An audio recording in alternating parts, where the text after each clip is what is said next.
மக்களே, welcome to Delhi tax. எல்லாருக்கும் இனிய தமிழ் புத்தாண்டு நல்வாழ்த்துக்கள். ரொம்ப ரொம்ப லேட்டாக உங்களுக்குலாம் விஷ் பண்ணுற ஒரே பர்சன் நானாக தான் இருப்பேன்னு நினைக்கிறேன்.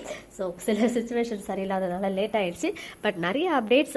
இன்னைக்கு நம்மளுடைய production house global villagers 21st anniversary celebrate பண்ணியிருக்காங்க.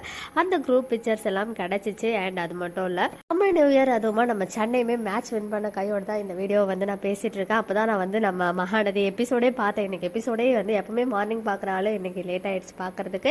அண்ட் தமிழ் புத்தாண்டு ரொம்பவே அழகாக ஆரம்பிச்சிருக்குன்னு தான் சொல்லணும். பிகாஸ் நம்ம சுவாமி சைட்லேருந்தும் சரி, எல்பி சைட்லேருந்தும் சரி, ரொம்பவே பியூட்டிஃபுல்லான அப்டேட்ஸ். எல்பி வந்து ஹாப்பி நியூ இயர் விஷ் எல்லாம் போட்டு பிக்சர் ஷேர் பண்ணியிருந்தாங்க.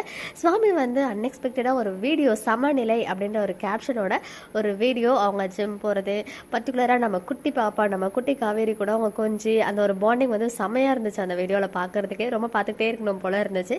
அதுக்கப்புறம் ஒரு தேங்காய் இளநின்னு நினைக்கிறேன், அதை வந்து ரெண்டாக உடைக்கிறது. அப்பா பாஸ், என்ன பாஸ், செம்ம ஸ்ட்ராங் மேன். அந்த குட்டி வீடியோ வந்து ரொம்ப நல்லா இருந்துச்சு, இங்கே நான் ஷேர் பண்ணியிருக்கேன். அண்ட் இன்னைக்கு எபிசோட் ஸ்டார்டிங் வந்து நம்ம விஜய் அண்ட் காவேரி அவங்க ஃபைட் பண்ணுறதை பார்த்தா நிஜமாவே ஹஸ்பண்ட் அண்ட் ஒய்ஃப் ஃபைட் மாதிரி தான் இருக்குது. காவேரி மெமரி லாஸ் அப்படின்றதே நமக்கு வந்து மறக்கிற மாதிரி தான் இன்றைக்கி அவங்க ரெண்டு பேரும் ஸ்டார்டிங்கில் சண்டை போட்டுக்கிட்டு விஜய்க்கு வந்து செம்மையாக கோவம் வந்து கார் எடுத்துகிட்டு போயிட்டாரு. அதுக்கு வந்து நம்ம காவேரி அங்கேயே கோவத்தோடு நின்றுட்டு இருந்தாங்க.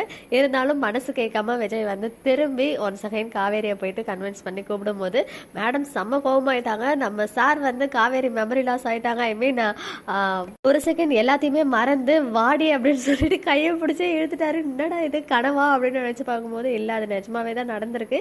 பட் அதுக்கப்புறம் தான் அவருக்கே ரியலைஸ் ஆச்சு, அச்சோ நம்ம வந்து கொஞ்சம் உணர்ச்சி வசப்பட்டுட்டோமோ அப்படின்னு சொல்லி. அப்புறம் காவேரி வந்து இப்படிதான் பிஹேவ் பண்ணுவீங்களா, இப்படிதான் கோவப்படுவீங்களா, அதுக்குன்னு சொல்லிட்டு கையை பிடிச்சி இழுப்பீங்களா, வாடி போடி சொல்வீங்களா அப்படின்னு அப்படியே கத்திட்டாங்க. அதுக்கப்புறம் சாதாரணமா கேட்க போயிட்டு எனக்கு வேணா நீங்களே வந்து மாப்பிள்ளை பாருங்க அப்படின்னு நம்ம காவேரியை சொல்லிட்டாங்க.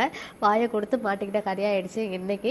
அதுக்கப்புறம் அதை வந்து அவங்க சீரியஸாவே எடுத்துக்கிட்டு மேட்ரிமோனி சைட் வந்து ஓபன் பண்ணி அதில் அவங்க நம்பரையும் கொடுத்து விஜய் நம்பரையும் கொடுத்தது மட்டும் இல்லாமல் என்னெல்லாம் குவாலிட்டிஸ் இருக்கணும் அப்படின்னு சொல்லும் போது உங்களை மாதிரி மட்டும் இருக்கக்கூடாது அப்படின்ற மாதிரி சொல்லிட்டாங்க. திஸ் இஸ் டூ மச் காவேரிமா அப்படின்னு தான் ஃபீல் ஆச்சு. பட் போக போக எப்படி இருக்க போகுது கதைக்களம் அப்படின்றதுக்காக தான் இங்கே வெயிட் பண்ணிட்டு இருக்கோம். இப்போதைக்கு விஜயோடைய ரியாக்ஷன், அவங்க வந்து இன்னொரு கல்யாணம் பண்ணிக்கிறது அண்ட் நீங்களே மாப்பிள்ளை பாருங்க, நீங்கள் பார்த்த பையன் எனக்கு பிடிச்சிச்சுன்னா கண்டிப்பாக நான் கல்யாணம் பண்ணிப்பேன், அது மாதிரி எல்லா விஷயங்களும் வந்து சொல்லும் போது அவருடைய ஃபீலிங்ஸ் வந்து இன்னைக்கு நல்லாவே வந்து பார்க்க முடிஞ்சிச்சு. அவருடைய ஆக்டிங் ட்ரைவ் பண்ணிக்கிட்டே அந்த ஃபேஸ் ரியாக்ஷன் மாறினது ரொம்ப கஷ்டமாகவே இருந்துச்சு விஜயோட இடத்துல இருந்து பார்க்கும்போது. பார்ப்போம் இது எங்கே போயிட்டு முடிய போகுது அப்படின்னு சொல்லிட்டு தெரியல. போன மேட்ச் வந்து பார்த்தீங்கன்னா சுவாமி போயிருந்தாங்க சிஎஸ்கே மேட்ச் பார்க்கறதுக்கு. அப்பயுமே சிஎஸ்கே வின் பண்ணியிருந்தாங்க ஃபர்ஸ்ட் டைம் ஐபிஎல்ல, அதாவது 2026 ஐபிஎல்ல. இன்னைக்கு மேட்ச் போயிருக்காங்களா என்னன்றது தெரியல. இன்னைக்கு ஹாலிடே வேற இல்லையா, மேபி போயிருந்தா அவங்க சைட்ல இருந்து கண்டிப்பா அப்டேட் வரும், ஷேர் பண்றேன். ஓகே மக்களே, நெக்ஸ்ட் வீடியோல மீட் பண்றேன். எக்ஸ்க்ளூசிவ் அப்டேட்ஸ்க்கு மறக்காம நம்ம யூடியூப் சேனலை சப்ஸ்கிரைப் பண்ணிக்கோ.